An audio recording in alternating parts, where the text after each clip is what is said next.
두바이 하늘이 찢어졌습니다. 이란이 미사일 137발을 한꺼번에 쏟아부었기 때문입니다. 세계 최대 공항이 멈췄고 수천 명이 활주로 옆에서 밤을 지새웠습니다. 사람들 눈은 당연히 미국과 이스라엘을 찾았어요. 한국은 아무도 이름을 떠올리지 않았습니다. 그런데 새벽이 밝아올 때쯤 숫자가 나왔습니다. 그날 요격된 것 중 60%를 처리한 건 한국이었습니다. 다음 날 중동과 유럽 곳곳에서 전화가 쏟아졌습니다. 그 미사일 우리도 사겠어. 60년 전만 해도 남의 미사일 한 발 빌려 쓰던 나라가 어떻게 남의 하늘을 지키는 나라가 됐을까요? 62년 만에 남의 하늘을 지킨 그 하룻밤. 지금부터 시작합니다. 시작 전 구독과 좋아요. 하늘이 찢어지는 소리는 들어본 사람만 압니다. 제 이름은 알레산드로 로마노입니다. 이탈리아 로마에 본부를 둔 유럽 안보 싱크탱크의 선임 연구원이에요. 중동 방공망만 20년 동안 분석해온 사람이죠. 이라크, 시리아, 예멘 전쟁터도 여러 번 다녀왔습니다. 웬만한 건 놀라지 않는다고 자부했어요. 그런데 그날 밤은 달랐습니다. 2026년 2월 28일 밤 11시 3분. 두바이 국제공항 터미널 3. 저는 게이트 앞 의자에 앉아 노트북 화면을 들여다보고 있었습니다. 사우디 국방부 관계자와의 미팅을 막 마친 참이었어요. 로마행 비행기를 기다리면서 다음 달 발표할 리포트 초안을 마무리하고 있었죠. 화면엔 이런 결론이 적혀 있었습니다. 한국의 첨궁2는 사막의 극한 환경과 실전 데이터를 견디지 못할 가성비용 소모품에 불과하다. 20년 경력을 가진 제가 자신만만하게 적어내려간 문장이었어요. 그때 천장 스피커가 울렸습니다. 높고 날카로운 사이렌이 터미널 전체를 꽉 채웠어요. 긴급 상황입니다. 모든 승객은 즉시 대피하십시오. 저는 고개를 들었습니다. 출발 안내 전광판의 초록색 불빛들이 하나씩 빨간색으로 바뀌고 있었어요. 에미레이트 항공, 루프트한자, 브리티시 에어웨이. 줄줄이 취소였습니다. 전광판 전체가 빨간불이 됐죠. 그 순간 창밖에서 번쩍였습니다. 하얀 빗줄기가 수십 개씩 칠흑 같은 밤하늘을 날카롭게 그어댔어요. 2초 뒤에 둔탁한 폭발음이 공항 터미널 유리창을 통째로 흔들었습니다. 손에 쥔 커피잔이 덜그럭거렸어요.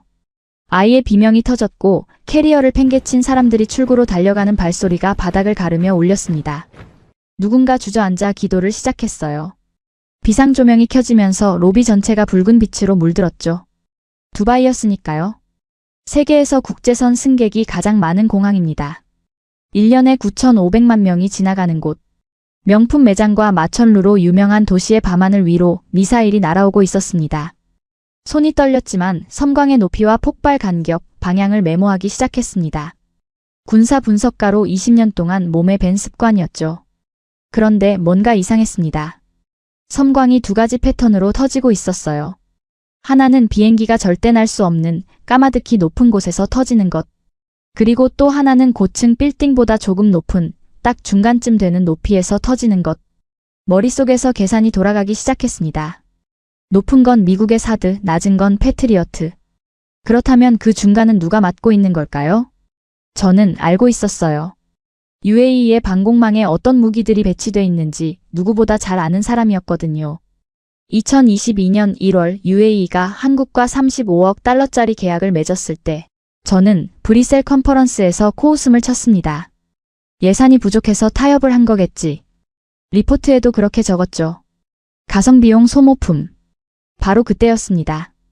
중간 높이에서 주황색 섬광이 터졌어요. 앞에 두 섬광과는 색깔이 달랐습니다. 더 뜨겁고 더 선명했어요. 그리고 규칙적이었죠. 8초마다, 12초마다. 한 발도 쉬지 않고요. 저는 메모장에 얹힌 손가락이 멈추는 걸 느꼈습니다. 노트북 화면이 머릿속에 떠올랐어요. 아직도 켜져 있을 제 리포트. 그 안에 자신만만하게 적어내려간 단 한 줄. 가성비용 소모품. 그게 지금 저 하늘에서 일하고 있었습니다. 잘 맞고 있는 것처럼 보였어요. 지금 이 순간만큼은요. 그런데 섬광이 멈추질 않았습니다. 하나 터지면 또 하나, 또 하나. 끝이 보이지 않았어요. 저 하늘 위에서 지금 얼마나 많은 게 날아오고 있는 건지 그 순간엔 알 수 없었습니다. 바로 그 순간 터미널 한 구석에서 저는 이상하리만큼 차분한 한 남자를 발견했습니다.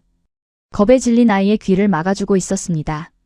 한 손으로는 아이의 귀를, 다른 손으로는 무전기를 쥐고 있었어요. 주변이 그 난리인데 그 남자의 얼굴엔 동요가 없었습니다. 짧고 단호한 말들이 무전기 너머로 흘러나왔어요. 한국어였죠. 저는 그쪽으로 걸어갔습니다. 이 상황에서 저렇게 차분할 수 있는 사람이라면 뭔가 알고 있다는 뜻이었으니까요. 실례합니다. 저는 유럽 안보 싱크탱크 알레산드로 로마노입니다. 저 미사일들 막을 수 있습니까? 남자가 천천히 저를 돌아봤습니다. 60을 넘겼을까요? 작업복 차림이었고 손목 안쪽에 오래된 화상 흉터가 있었어요. 무전기를 내리면서 낮게 말했습니다. 이강석입니다. 한국 기술 고문이에요. 그게 전부였습니다. 직함도 소속도 더 이상의 설명도 없었어요. 저는 다시 물었습니다. 목소리가 떨렸죠. 저 위에서 터지는 게 천궁투 맞습니까? 패트리어트도 사드도 담당 못하는 중간 고도를 정말 저게 맡고 있는 겁니까? 이강석 씨는 저를 쳐다보지 않았습니다. 창밖의 하늘을 보면서 짧게 말했어요. 로마노 씨, 당신 리포트 읽었습니다. 순간 목이 막혔습니다. 데이터는 꼼꼼하더군요. 사거리, 요격 고도, 생산 단가까지. 그런데 한 가지가 빠져 있었어요. 그가 창 쪽으로 턱을 까딱했습니다. 주황색 섬광이 또 터지고 있었어요. 저걸 만든 사람들이 무슨 꼴을 보고 버텨왔는지. 저는 할 말이 없었습니다. 20년 동안 숫자로 무기를 분석해온 사람이었어요. 사거리가 몇 킬로미터인지, 레이더 탐지 반경이 얼마인지, 포대 한 기당 가격이 얼마인지. 그런 것들로 가득 찬 리포트를 수백 편 써왔습니다. 그런데 그가 말하는 건 그게 아니었어요. 언제 어떤 상황에서 누구를 지키려고 만들었는지. 저는 그 질문이 무슨 뜻인지 그 순간엔 반쯤밖에 이해하지 못했습니다. 솔직히 말하면 좀 거슬리기도 했어요. 감정적인 이야기로 데이터를 덮으려는 건 아닌가 하고요. 그런데 이강석 씨가 손에 쥔 태블릿 화면이 눈에 들어왔습니다. 교전 기록이었어요. 숫자들이 빼곡했죠. 실시간으로 업데이트되고 있었습니다. 저는 물었어요. 그 화면 볼 수 있습니까? 그는 태블릿을 가슴 쪽으로 살짝 당겼습니다. 아직은 아니라는 뜻이었죠. 공습이 끝나고 나서요. 무전기가 다시 울렸습니다. 그가 돌아섰어요. 대화는 그걸로 끝이었죠. 저는 그 자리에 서서 창밖을 바라봤습니다. 주황색 섬광이 또 터졌어요. 8초 간격. 어김없이. 저는 처음으로 그 간격을 세기 시작했습니다. 하나, 둘, 셋. 멈추지 않더군요. 무슨 꼴을 보고 버텨왔는지. 그 말이 머릿속을 떠나지 않았습니다. 그리고 또 하나가 떠올랐습니다. 오늘 밤이 끝나면 세계는 두 가지 중 하나를 선택할 겁니다. 천궁투가 버텼다, 아니면 역시 값싼 보조품이었다. 한 번만 크게 뚫려도 제 리포트는 오만한 오답이 아니라 공식 평가로 확정됩니다. 공습이 끝나기까지 아직 3시간이 남아 있었습니다. 벽에 등을 기댔습니다. 무릎이 떨렸어요. 터미널 한 구석, 피난 대열에서 살짝 벗어난 자리였습니다. 창밖에선 여전히 섬광이 터지고 있었고 이강석 씨는 저만치 떨어진 곳에서 무전기를 붙들고 있었어요. 저는 노트북을 열었습니다. 아직 켜져 있었죠. 화면 속 리포트가 그대로였어요. 커서가 결론 단락 위에서 깜빡이고 있었습니다. 한국산 중거리 방공체계는 서방 시스템 대비 질적 한계가 명확하며 실전 환경에서의 신뢰성은 검증되지 않았다. 제가 쓴 문장이었습니다. 3주 전에요. 기억이 거슬러 올라갔습니다. 2022년 1월 두바이 엑스포. 방산 전시회 현장이었어요. UAE가 한국과 계약을 맺는다는 소문이 돌던 날이었죠. 35억 달러였습니다. 한국 돈으로 약 4조 1천억 원. 당시 한국 방산 수출 역사상 단일 계약 최대 금액이었어요. 그걸 보고 저는 브뤼셀 바에서 코웃음을 쳤습니다. 저는 그날 저녁 유럽 분석가들이 모인 호텔 바에 앉아 있었습니다. 독일 동료가 먼저 입을 열었어요. UAE가 예산이 모자라서 그런 거겠지. 프랑스 쪽 친구가 받았죠. 실전도 없는 물건을 35억 달러나 주고 사다니. 저도 고개를 끄덕였습니다. 당연하다는 듯이요. 그때 창밖에서 전시장 쪽으로 걸어가는 한국 기술진들이 보였어요. 작업복 차림이었습니다. 그 무리 중 한 명이 서류 뭉치를 안고 종종 걸음으로 따라가고 있었죠. 저는 그걸 보면서 생각했습니다. 열심히는 하는구나. 안 됐지만 그 정도였어요. 이틀 뒤 저는 UAE 기지 외곽을 취재했습니다. 한국 기술진들이 레이더를 조립하고 있었어요. 낮 기온이 49도였죠. 헬멧 아래로 땀이 흘러내리는데 아무도 멈추지 않았습니다. 한 사람은 무릎을 꿇고 발사대 하단 볼트를 조이고 다른 사람은 태블릿 화면을 손으로 가리며 수치를 대조하고 있었어요. 그걸 보며 저는 노트에 이렇게 적었습니다. 기술진의 헌신은 인상적이나 시스템 자체의 한계를 상쇄하기엔 역부족. 지금 생각하면 그 문장이 부끄럽습니다. 돌이켜보면 저는 한국 무기를 단 한 번도 진지하게 들여다본 적이 없었어요. 2000년대 초 서울 방산 설명회에서 과장된 프레젠테이션을 보고 나서 한국은 마케팅만 요란하다는 편견을 못 박아뒀거든요. 그 편견이 20년 동안 제 리포트의 결론을 미리 써왔던 겁니다. 숫자를 보는 게 아니라 제가 보고 싶은 숫자만 골랐던 거예요. 2026년 2월 28일 밤 저는 그 리포트를 두바이 공항 터미널에서 마무리하고 있었습니다. 그리고 지금 그 결론이 창밖에서 불타고 있었어요. 더 무서운 건 따로 있었습니다. 지금은 공습 시작 1시간 초반이에요. 이란은 아직 2시간치 탄약을 남겨두고 있었습니다. 지금 잘 맞고 있는 게 끝까지 이어진다는 보장은 없었죠. 노트북을 덮었습니다. 섬광이 또 터졌어요. 이번엔 연속으로 2발이었습니다. 저는 자리에서 일어났어요. 이강석 씨를 찾아야 했습니다. 그가 들고 있던 태블릿 속 숫자들이 머릿속에서 지워지지 않았거든요. 공습 시작으로부터 1시간이 지나고 있었습니다. 이강석 씨를 다시 찾았을 때 그는 전화를 받고 있었습니다. 짧게 끊었어요. 그리고 저를 봤습니다. 뭔가를 결정한 눈빛이었죠. 따라오십시오. 그게 전부였어요. 공항 직원 전용 통로를 지나 지하로 내려갔습니다. 계단을 2층 내려가자 두꺼운 철문이 나왔어요. 그가 코드를 눌렀습니다. 문이 열리면서 환한 불빛이 쏟아졌죠. UAE 방공사령부 긴급상황실이었습니다. 벽면 가득 모니터가 켜져 있었어요. 그 앞에 알리 압둘라 소령이 서 있었습니다. UAE 방공사령부 소속이었어요. 화면에는 붉은 점들이 빼곡했죠. 저는 그 숫자를 보고 숨이 멎었습니다. 137. 탄도미사일 137발이었어요. 거기에 드론 200여 대가 더해져 있었습니다. 동시에 같은 방향으로 지금 이 순간 날아오고 있었죠. 알리 소령이 화면을 가리키며 말했어요. 고도를 보십시오. 저는 봤습니다. 그리고 바로 알아챘어요. 그것들이 날아오는 고도가 딱 그 구간이었거든요. 고도 20km에서 40km 사이. 제가 리포트에서 단 한 줄도 다루지 않았던 구간이었습니다. 다루지 않은 게 아니라 다룰 필요가 없다고 생각했어요. 사드가 위에서 잡고 패트리어트가 아래에서 잡으면 된다고 봤거든요. 그 사이는 그냥 통과 구간이라고 생각했습니다. 그게 오산이었어요. 사드는 고도 40km 이상을 담당합니다. 그보다 낮게 날아오는 건 손이 닿지 않아요. 패트리어트는 고도 20km 이하가 주 구간이에요. 빠르게 밀려오는 물량 앞에선 과부하가 걸립니다. 그러니까 그 사이 20km에서 40km 구간은 전 세계 방공망이 오랫동안 외면해온 빈틈이었어요. 이란은 그걸 알고 있었습니다. 137발 전부가 그 구간으로 밀려오고 있었어요. 우연이 아니었죠. 누군가 오랫동안 이 빈틈을 연구했다는 뜻이었습니다.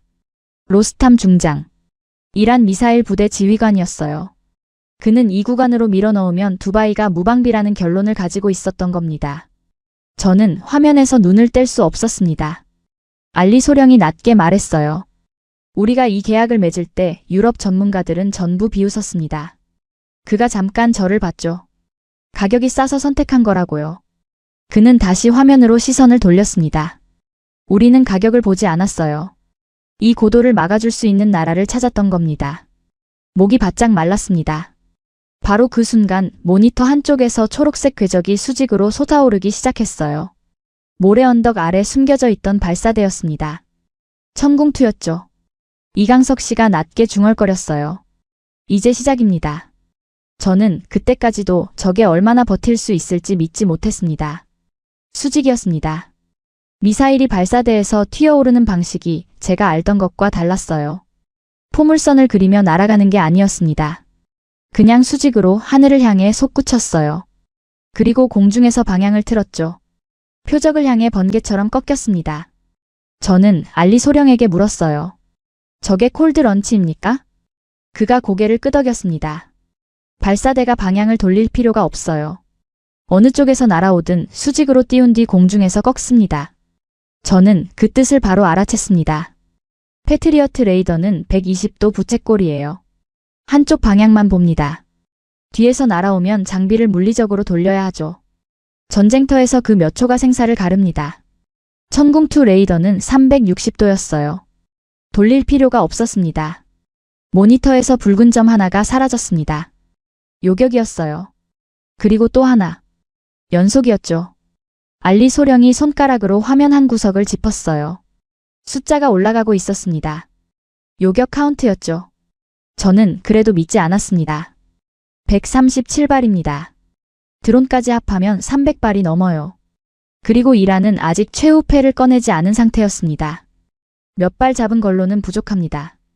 결국 물량 앞에 무릎을 꿇게 돼 있다고 저는 속으로 생각하고 있었어요. 20년 동안 쌓아온 확신이었거든요.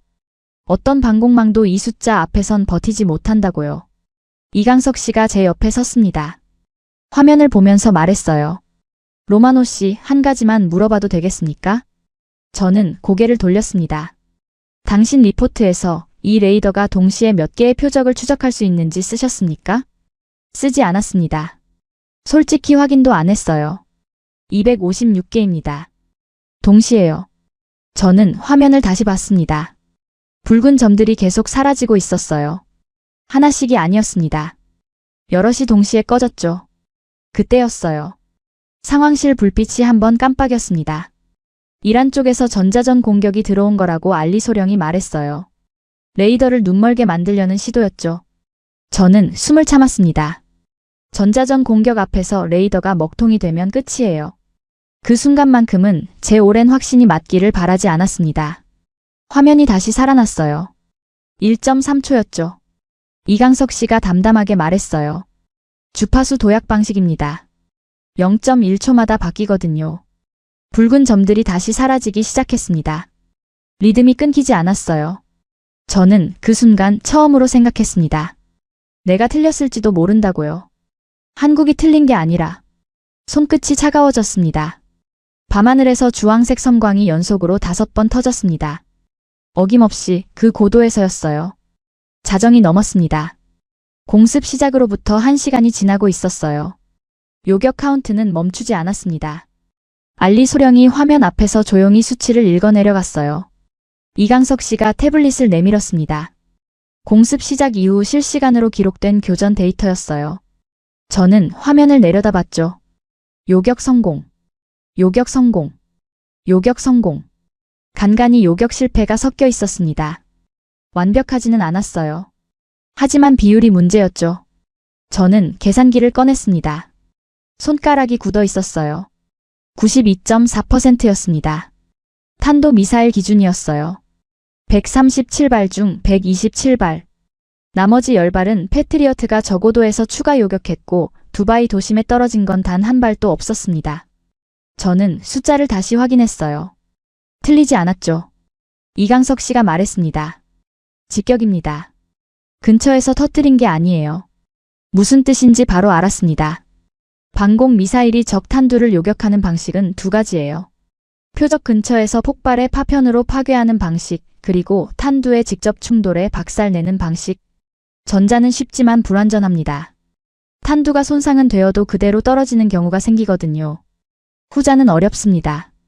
마하로 날아오는 탄두를 마하로 날아가서 정면으로 들이받아야 하니까요. 날아오는 총알을 총알로 맞히는 겁니다. 천궁2는 후자였어요. 교전 기록의 대부분이 직격이었습니다. 저는 제 리포트를 떠올렸어요. 실전 환경에서의 신뢰성은 검증되지 않았다. 그 문장이 지금 눈앞의 숫자 앞에서 제로 변하고 있었습니다. 알리 소령이 말했어요. 4년 전 계약할 때 저는 유럽 전문가들의 보고서를 전부 읽었습니다. 저는 글을 봤습니다. 당신 것도요. 저는 고개를 숙였어요. 할 말이 없었습니다. 우리가 이 시스템을 고른 건 3가지였어요.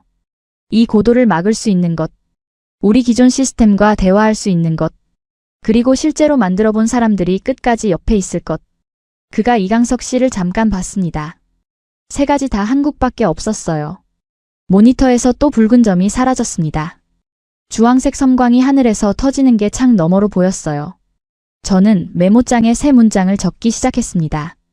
리포트 결론이 아니었어요. 그냥 지금 보이는 것들이었죠. 처음으로 제대로 된 기록이었습니다. 그때 이강석 씨의 무전기에서 다른 목소리가 흘러나왔습니다. 낮고 긴박한 한국어였어요. 무전기를 받아든 이강석 씨의 표정이 달라졌습니다. 짧은 교신이었어요. 그가 돌아서며 알리 소령에게 말했죠. 3번 포대 냉각 개통 점검 요청합니다. 15분 안에요. 알리 소령이 바로 움직였습니다. 상황실이 다시 분주해졌어요. 저는 이강석 씨 옆에 섰습니다. 그가 재킷 안주머니에서 뭔가를 꺼냈어요. 낡은 수첩이었습니다. 표지가 달아 있었어요. 가장자리가 해져서 색이 바랬죠. 그는 수첩을 펼쳐 특정 페이지를 찾았습니다. 손에 밴 습관이었어요. 몇 번 들춰보지 않아도 바로 찾더군요. 저는 옆에서 슬쩍 봤습니다. 한글이 빼곡했어요. 손으로 꾹꾹 눌러 쓴 글씨였습니다. 수식도 있었고 작은 도면 같은 것도 있었어요. 여백에 메모가 덧붙여져 있었는데 잉크 색깔이 달랐습니다. 시간을 두고 여러 번 더 쓴 흔적이었죠. 그게 뭡니까? 이강석 씨가 수첩에서 눈을 들지 않은 채 말했습니다. 제 스승이 쓰던 겁니다. 저는 기다렸어요. 1974년부터요. 미사일 도면 한 장 없던 시절에 미국 나이키 허큘리스 옆에 앉아서 문구점자로 길이 재며 적어 내려간 것들입니다. 부품 하나 고장나면 미국 허락을 기다려야 했어요. 속을 들여다보고 싶어도 보안 때문에 쫓겨났죠. 그래서 적을 수 있는 건 전부 적었습니다. 겉에서 볼 수 있는 것들만요. 저는 수첩을 봤습니다. 그리고 이강석 씨의 손을 봤어요. 손목 안쪽 화상 흉터가 다시 눈에 들어왔습니다. 당신도 그 시절 사람입니까? 그가 처음으로 짧게 웃었어요. 저는 그 다음 세대입니다. 스승이 적어둔 걸 이어받아서 살을 붙인 쪽이에요. 그가 수첩을 덮었습니다. 우리가 만든 건 기계가 아니에요, 로마노 씨. 다시는 그 꼴 안 당하겠다는 확신입니다. 저는 한동안 말이 없었습니다. 유럽에서 무기를 분석할 때 저는 항상 세 가지를 봤어요. 사거리, 정확도, 가격. 그게 전부였습니다. 그 무기를 왜 만들었는지, 만든 사람들이 어떤 시절을 지나왔는지 그런 건 리포트에 들어갈 항목이 아니었거든요. 감상이라고 생각했어요. 그런데 지금 제 눈앞에 그 감상이 92.4%로 찍혀 있었습니다. 모니터에서 알람이 울렸어요. 이강석 씨가 수첩을 주머니에 넣으며 일어섰습니다. 저는 그 뒷모습을 봤어요. 재킷 안주머니에 볼록하게 잡힌 수첩의 윤곽이 한동안 눈에서 지워지지 않았습니다. 상황실 모니터 한쪽에 새로운 숫자가 떴습니다. 이번엔 붉은색이 아니었어요. 새로운 숫자는 속보 화면에서 왔습니다. 상황실 모니터 한쪽에 뉴스피드가 흐르고 있었어요. 저는 그걸 보다가 멈췄습니다. 같은 밤, 같은 시각. 이란 본토 이야기였어요. 이란 서부 16개 지역. 타격 확인. 저는 화면을 가리켰습니다. 이란 방공망이 뚫렸습니까? 알리 소령이 고개를 끄덕였어요. 미국과 이스라엘 합동 타격입니다.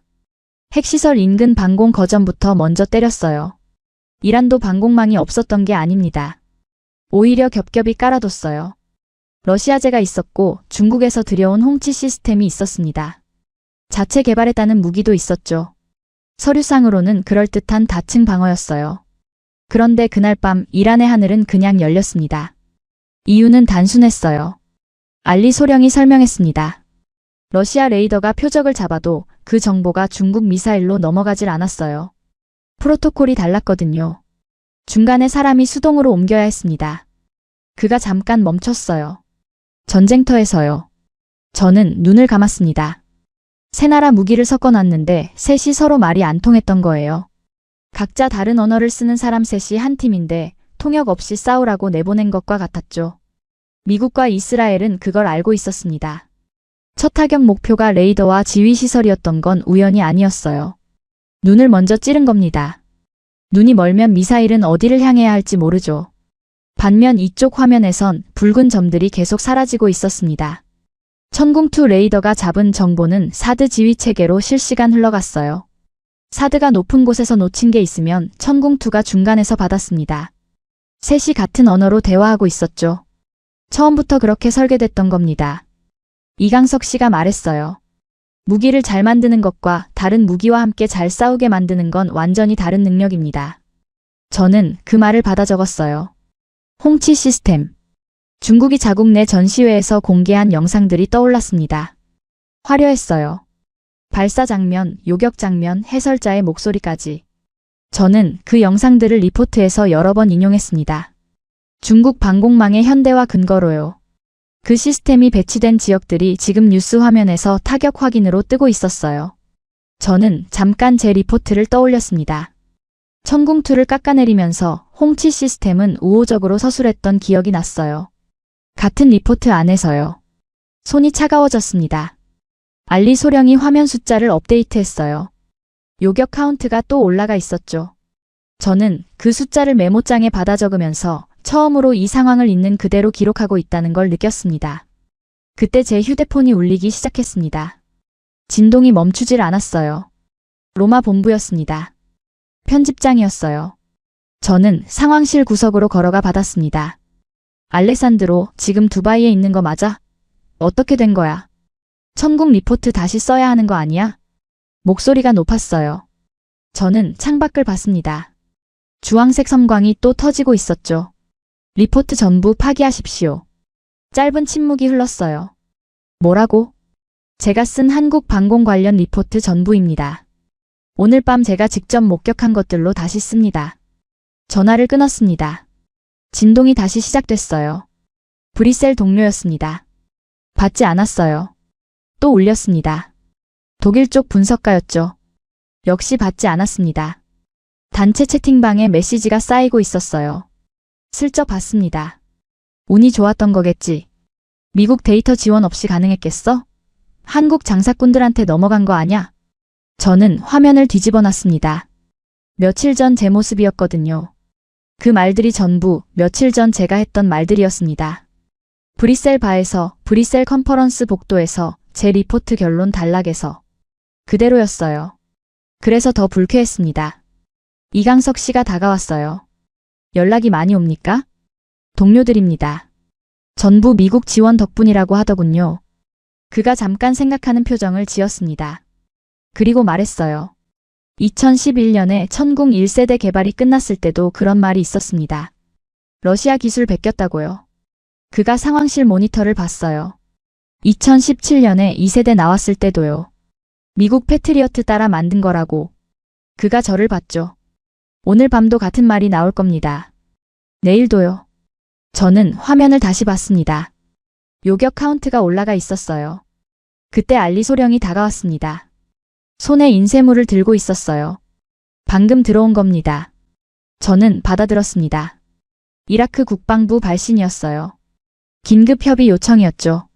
내용은 짧았습니다. 천궁2 추가 도입 관련 즉각 협상 재개 요청. 그게 전부가 아니었어요. 알리 소령이 말했습니다. 사우디에서도 연락이 왔습니다. 동남아시아 두 나라도요. 오늘 밤 공습 시작되고 나서 4시간 안에 들어온 겁니다. 저는 그 숫자를 받아 적었어요. 4시간. 화려한 전시회도 두꺼운 카탈로그도 각국 로비스트도 없었습니다. 두바이 밤하늘에서 주황색 섬광이 터지는 것만으로 4시간 만에 세계가 줄을 서기 시작한 거예요. 이강석 씨가 조용히 말했습니다. 실전입니다. 이게 가장 강력한 영업이에요. 저는 메모장을 덮었습니다. 그리고 새 페이지를 열었어요. 리포트 제목을 다시 적기 시작했습니다. 손이 떨리지 않았어요. 처음으로요. 바로 그때 상황실 모니터에 새로운 경보가 떴습니다. 붉은색이었어요. 경보음이 달랐습니다. 지금까지와 다른 소리였어요. 낮고 길게 울리는 저음이었죠. 알리 소령이 화면 앞으로 뛰어갔습니다. 저도 따라갔어요. 새로운 신호였습니다. 저고도였어요. 드론 떼였죠. 그것도 단순히 쏟아지는 방식이 아니었습니다.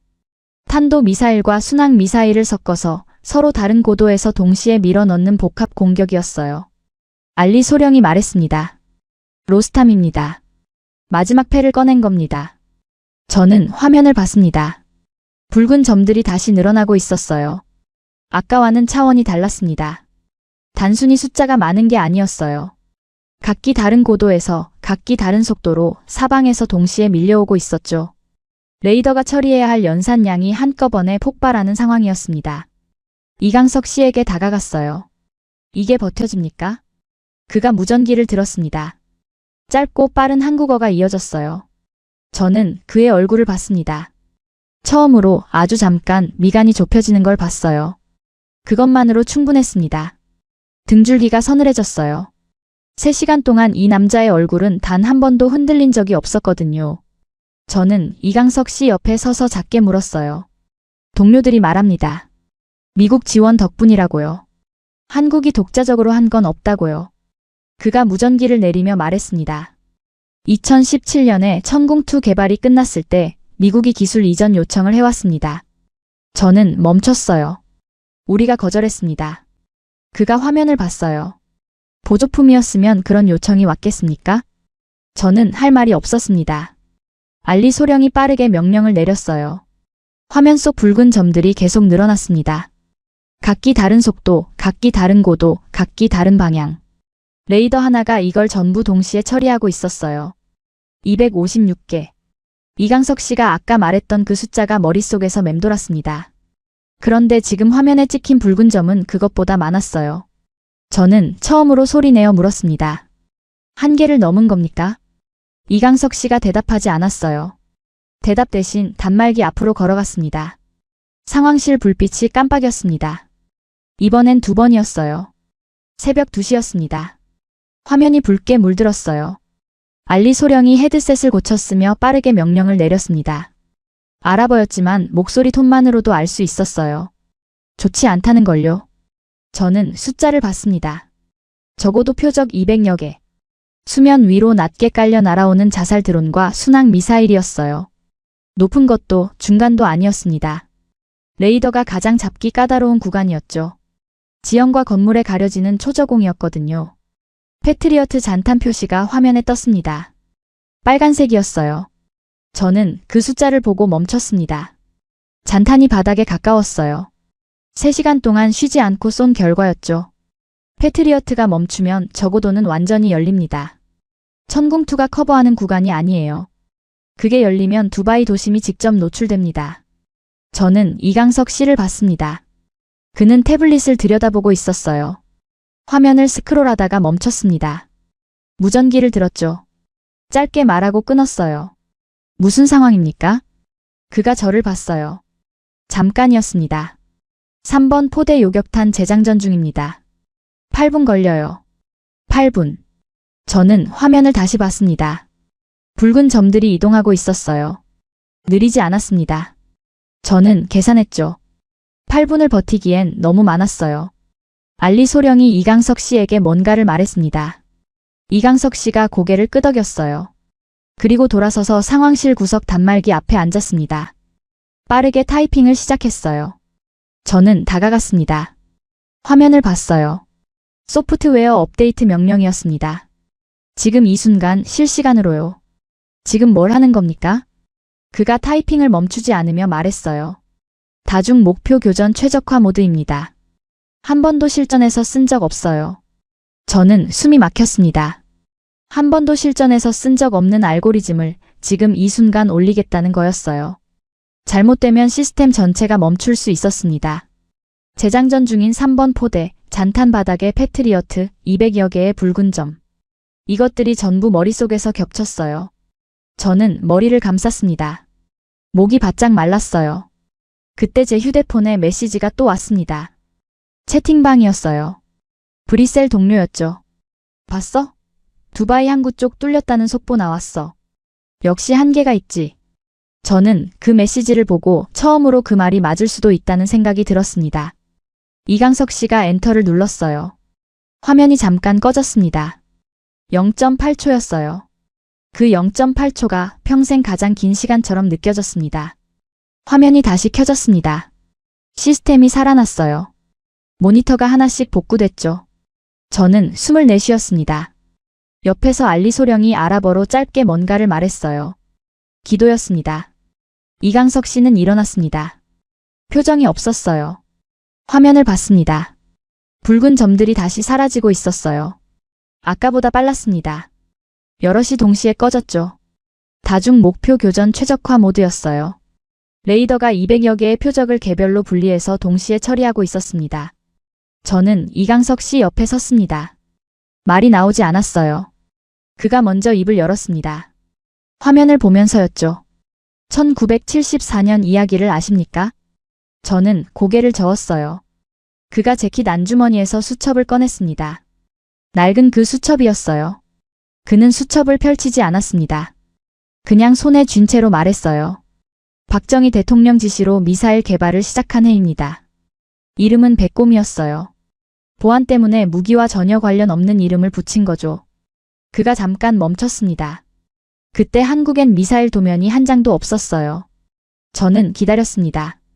연구원들이 미국의 나이키 허큘리스 미사일 옆에 앉았습니다. 문구점에서 산자를 들고요. 길이를 쟀어요. 지름을 쟀죠. 눈에 보이는 건 전부 적었습니다. 속은 볼 수 없었으니까요. 미국이 보안을 이유로 접근을 막았거든요. 저는 수첩을 봤습니다. 손으로 꾹꾹 눌러 쓴 글씨들이 떠올랐어요. 4년 걸렸습니다. 1978년 9월 26일 백곰이 처음으로 하늘로 올라갔어요. 그가 수첩을 천천히 내려다봤습니다. 이 수첩이 그 시절 것입니다. 제 스승이 쓴 거예요. 저는 그걸 이어받아서 살을 붙였고요. 상황실이 조용했습니다. 모니터 소리만 낮게 울렸어요. 부품 하나가 고장나면 미국의 허락을 구해야 했습니다. 속을 들여다보고 싶어도 쫓겨났어요. 우리 하늘인데 우리 무기가 아니었던 거죠. 그가 화면을 봤습니다. 그 서러움이 여기까지 온 겁니다. 저는 처음으로 그 말의 무게를 온전히 느꼈습니다. 20년 동안 저는 무기를 숫자로 봤어요. 사거리, 정확도, 가격. 그 숫자 뒤에 어떤 시간이 쌓여 있는지는 단 한 번도 들여다본 적이 없었습니다. 문구점 자로 남의 나라 미사일 길이를 재던 젊은이들의 이야기는 제 리포트 어디에도 없었어요. 화면에서 붉은 점이 또 사라졌습니다. 이강석 씨가 수첩을 주머니에 넣었어요. 그리고 말했습니다. 로마노 씨, 우리가 만든 건 미사일이 아닙니다. 저는 그를 봤어요. 다시는 남의 허락 안 받겠다는 62년짜리 대답입니다. 새벽 3시였습니다. 화면 속 붉은 점들이 하나둘 꺼지고 있었어요. 새벽 3시 12분이었습니다. 붉은 점들이 눈에 띄게 줄고 있었어요. 다중 목표 교전 최적화 모드가 자리를 잡은 거였습니다. 이강석 씨가 단말기 앞으로 다시 걸어갔어요. 화면을 확인하더니 알리 소령에게 짧게 말했습니다. 알리 소령이 고개를 끄덕였어요. 저는 이강석 씨 옆에 섰습니다. 제가 뭘 도울 수 있습니까? 그가 저를 봤어요. 잠깐이었죠. 그리고 태블릿을 내밀었습니다. 기록해 주십시오. 교전 시각, 표적 고도, 요격 방식. 지금부터 들어오는 것들이요. 저는 태블릿을 받았습니다. 펜을 꺼냈어요. 분석가로 20년을 살았습니다. 리포트를 수백 편 썼어요.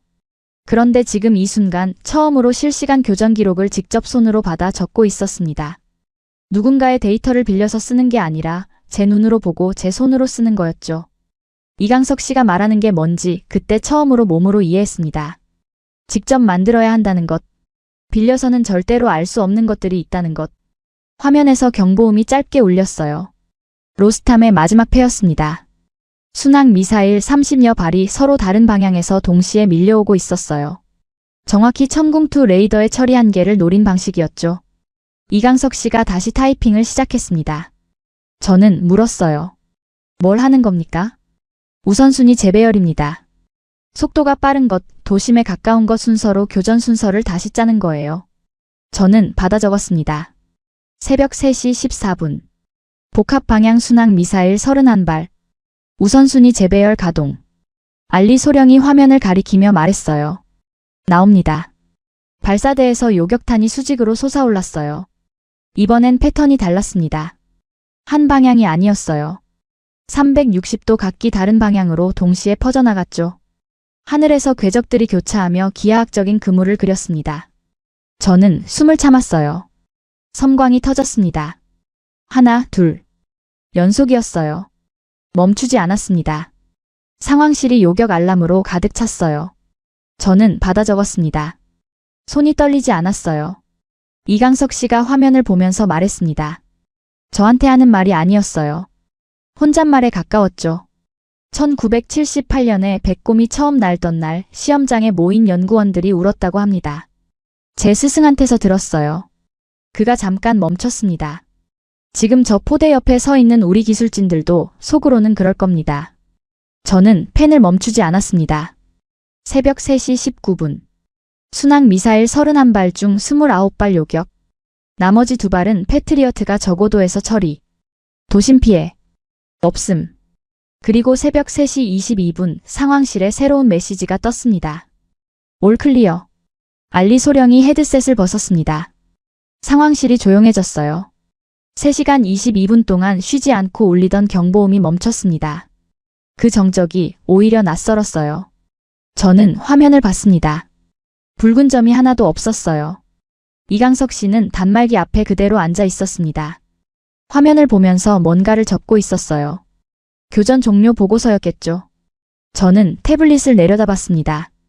제가 받아 적은 기록들이 빼곡했어요. 알리 소령이 최종 수치를 불렀습니다.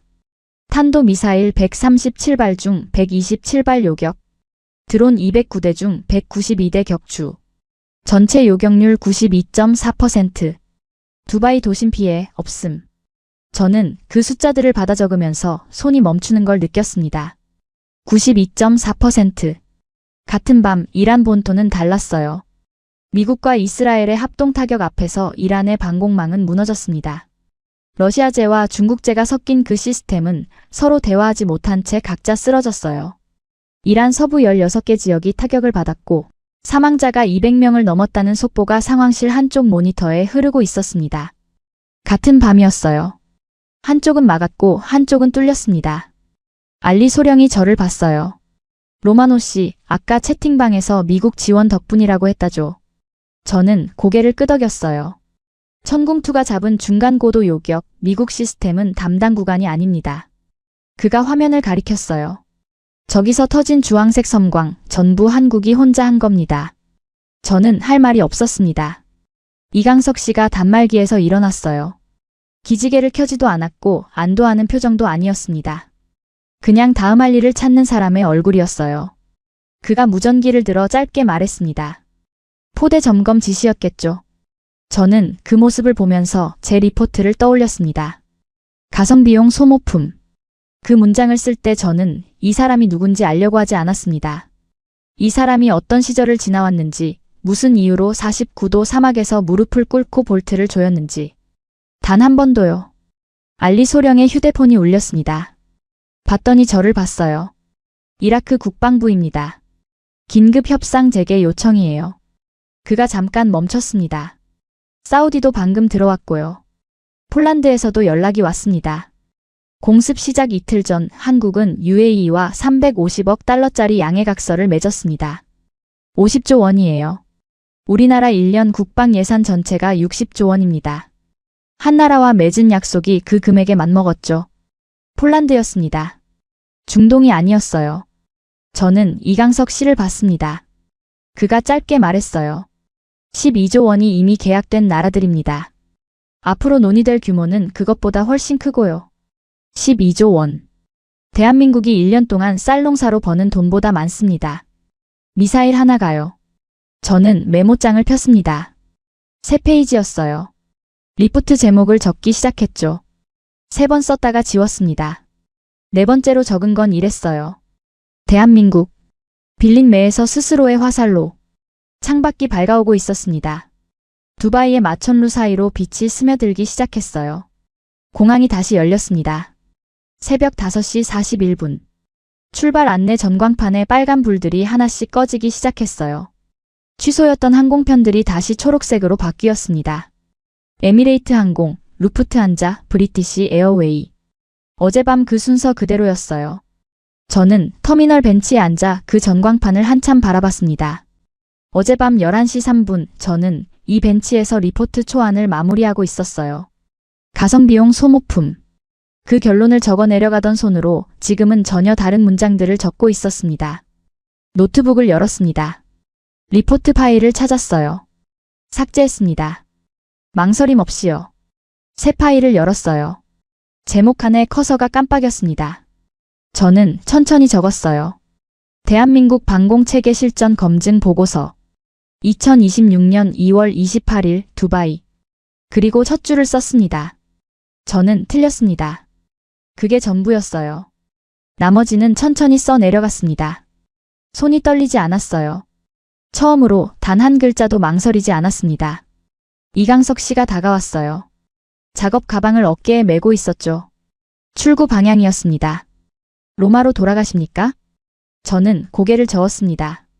서울행 티켓을 알아봤습니다. 그가 걸음을 멈췄어요. 천궁이 시작된 곳, 백곰이 시작된 곳을 직접 보고 싶습니다. 제 눈으로요. 저는 노트북 화면을 봤어요. 리포트를 제대로 쓰려면 숫자보다 먼저 봐야 할 게 있을 것 같아서요. 이강석 씨가 저를 봤습니다. 오래요. 그리고 처음으로 환하게 웃었어요. 말이 없었습니다. 그냥 고개를 한번 끄덕이고 돌아섰어요. 출구를 향해 걸어가는 뒷모습이었죠. 재킷 안주머니에 수첩의 윤곽이 볼록하게 잡혀 있었습니다. 1974년부터 이어져 온 그 수첩이요. 저는 그 뒷모습을 보면서 한동안 앉아 있었습니다. 여러분, 저는 20년 동안 무기를 분석했습니다. 수백 편의 리포트를 썼어요. 그런데 단 한 번도 이런 질문을 던진 적이 없었습니다. 이 무기를 만든 사람들은 대체 어떤 시절을 버텨온 걸까? 미사일 한 발 없어서 남의 나라 무기를 빌려 쓰던 시절, 속을 들여다보고 싶어도 쫓겨나던 시절, 포기하라는 말을 들으면서도 발사 버튼을 놓지 않던 그 시절을요. 62년입니다. 1964년 미국에서 호크 미사일 한 발을 빌려온 나라가 있었어요. 자기 하늘을 지킬 무기가 없어서 남의 나라 무기로 하늘을 빌려야 했던 나라였죠. 그 나라의 젊은 연구원들이 문구점자를 들고 미사일 옆에 앉았습니다. 보이는 것들을 전부 적었어요. 속을 볼 수 없었으니까요. 그로부터 62년이 지난 2026년 2월 28일 밤, 그 나라가 만든 미사일이 두바이 하늘에서 92.4%를 막아냈습니다. 전 세계 어떤 교과서에도 없는 숫자예요. 저는 리포트 마지막 줄을 적었습니다. 대한민국은 미국도, 러시아도, 중국도 채우지 못한 고도를 혼자 막았다. 그들은 가성비용 보조품을 판 게 아니었다. 62년 동안 갈아온 집념을 팔았다. 그리고 그 집념은 두바이의 밤하늘에서 주황색 섬광으로 증명됐다. 노트북을 덮었습니다. 창밖으로 두바이의 아침 해가 마천루 사이를 뚫고 올라오고 있었어요. 어젯밤 그 주황색 섬광들이 터지던 바로 그 하늘이었습니다. 지금은 아무 일도 없었던 것처럼 맑고 조용했어요. 하지만 저는 알고 있었습니다. 저 하늘이 그냥 맑은 게 아니라는 걸요. 누군가 62년을 버텨서 지켜낸 하늘이라는 걸요. 빌린 매 한 마리로 시작한 나라가 이제는 남의 하늘까지 지켜주는 나라가 됐습니다. 대한민국이었습니다. 여러분, 긴 이야기 끝까지 들어주셔서 감사합니다. 오늘 이야기가 마음에 남으셨다면 구독과 좋아요, 그리고 대한민국 파이팅이라고 댓글 하나만 남겨주세요. 사랑합니다.